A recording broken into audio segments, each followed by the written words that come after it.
Hey all, welcome to Parker's Reefs. On today's episode, we're going to start off a series on what makes my tank tick, and I can't think of a better place to start other than water.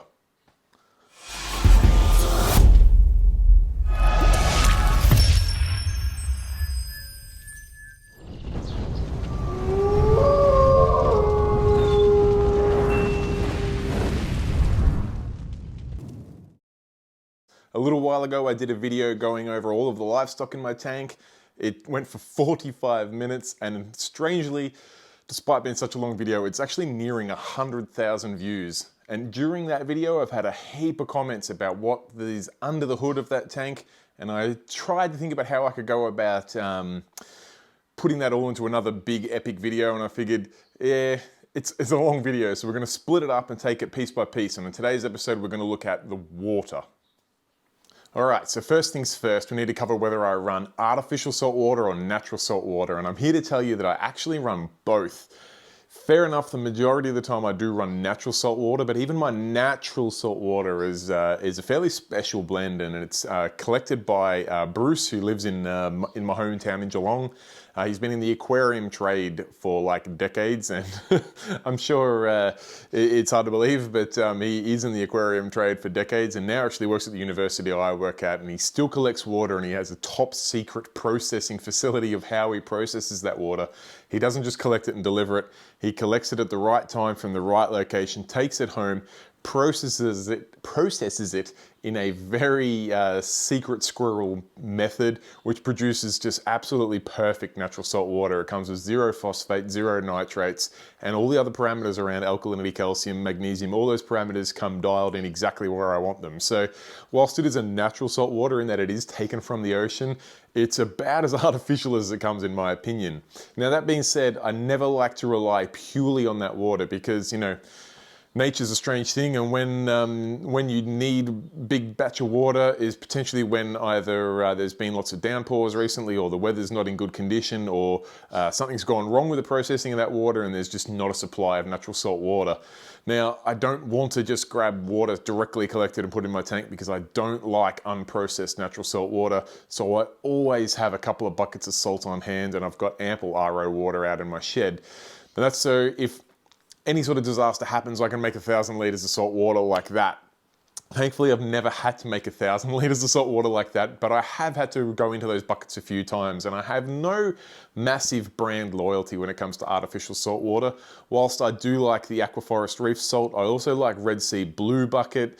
Some of the other ones, Aquarium Systems, there's some great salt out there. I normally go for the ones that are close to natural salt water parameters. I don't like the ones that are elevated. Most brands make a pretty good natural salt water equivalent, and that's what I will use if I do need to use artificial salt water. All right, now the next thing, one of the most important things I find with my water setup is the way that I get water delivered, stored, and then processed out into my tanks. A lot of people know I run the Liter Meter automatic water change setups, and that's a fantastic little unit. I've got plenty of videos on that where I've got my tanks daisy chained to one another so that new water comes into my main tank, older water comes out of my main tank into my second tank, water comes out of that tank into the next tank, and they literally daisy chain their way through to the final tank, and then it goes out into the drain. Awesome little setup. It does put a lot of trust in these automations, and you do need to maintain them. Automations doesn't mean something you can set and forget. It means something that you need to ensure is operating correctly.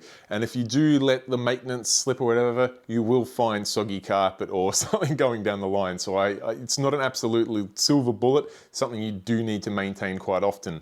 But one thing of my water setup that I haven't covered in a lot of detail before is how I get salt water delivered.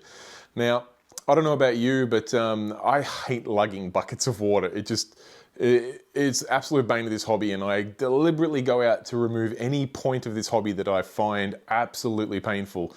Lugging buckets is one of those, and thankfully I put this method in place before I actually had an operation on my back where I had a tumor growing out of my pelvis. It was causing me all sorts of pain, and I really didn't have a lot of strength there for a while. So if I didn't have this solution in place, I would have been in a fair bit of trouble. Now what I've got is I've got 2 IBCs out in my back shed, which is where I store my natural salt water, and also if I'm making artificial water, I'll have it out there. But I have a fill point, which goes right up to the front of my house. Now that's just some 20mm PVC. It runs right along the fence line, has a little cam lock and a tap at the front of my house. That allows Bruce, my water guy, I can send him a message at any stage. Now, I guess one of the key factors here is I have 2 IBCs, so I have a 2,000 litre water storage available out the back. Bruce delivers salt water from 1 IBC, so 1,000 litres at a time. So essentially, as soon as I get under 1,000 litres worth of water, I shift all the water into 1 IBC. That leaves me with 1 completely empty IBC. I then send Bruce a message and say, hey, anytime in the next few weeks if you can deliver water. I don't need to be home. No one needs to be home. He doesn't need to have a key. He doesn't need to be able to get past the dog in the backyard or run hoses through. He literally pulls up into my driveway, hooks onto the cam lock at the front, pumps the water out of his IBC into my IBC, and he's on his way. It makes life so easy that I don't have to be home. Bruce can just fill that water and we're off and running. All right, so the next thing is once I've got the water, whether it be Bruce's processed natural salt water or some artificial salt water that I've mixed up myself in my back shed, I need to be able to get that from my back shed into my 6 reef tanks. Now, again, remember, I don't like carrying buckets, plus I don't really have the time to be doing manual water changes on 6 reef tanks. So as touched on earlier, I use the litre meter system. Now, the reason why I use litre meter, and it's up for debate as to whether that is the system now that the Ecotech Verse is out. I'm waiting to see whether I can get my hands on some of them to test them out to see whether they're just as hardy. But for the last 6-7 years, I've been running the litre meter system, and the reason why I like them is that they can push and pull water a very long way. So I've got the little 1/4-inch RO tube fittings running throughout all of my house. I've got a bunch of them up in the ceiling. They come down through the walls. They go from one tank to the next tank to the next to the next. They go, like I said, up into the ceiling, through the walls. I have a few telephone points where obviously we don't use telephone points anymore, so I use them as the outlets. It's a big job, there's no denying that. And every time I've been up in the ceiling, I think maybe I should just run an extra lead, an extra 1/4-inch tube coming from that tank, just in case I add another tank. And I always think, I'm not gonna add another tank, don't be silly.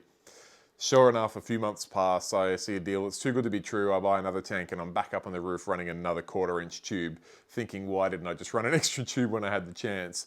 That being said, once that initial job of running the tubes from the tank through the wall, up the roof, along the roof, down the wall, out of the wall into your next tank, once that's done, the actual litre meter system itself is really simple to set up.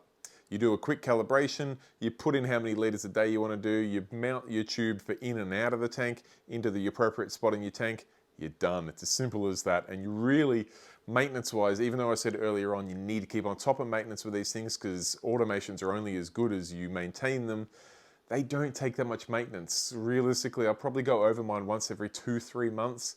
I undo the 3 bolts at the end of the pump, take the head off, give it a clean in there, check the hose to make sure, because the hose will eventually wear out. Make sure the hose looks okay. Once it's all clean, no lubrication, nothing at all. Got to keep that pump head dry. Put it back together, tighten the 3 bolts back up. That one's done. It's probably a 2 to 3 minute job per pump. Even though I've got quite a few of the pumps, it's really not a big job. It's a probably an hour-long task on Saturday morning every quarter to keep that automated water change system happening, which compared to doing manual water changes on 6 tanks every week, it's an absolute drop in the ocean.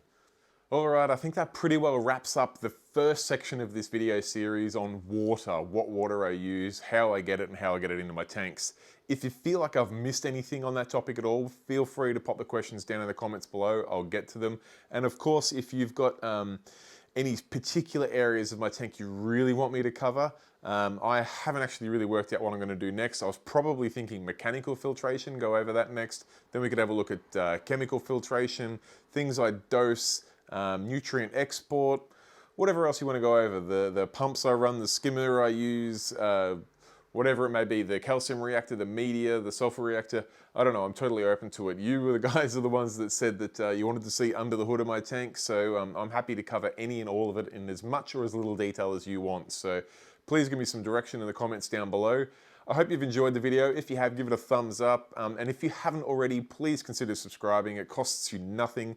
Takes about 1.5 seconds of your time to click the subscribe button, and it really helps the algorithm on YouTube. So that's all for me, guys. I hope you've enjoyed the video. Till next time, keep reefing. Bye.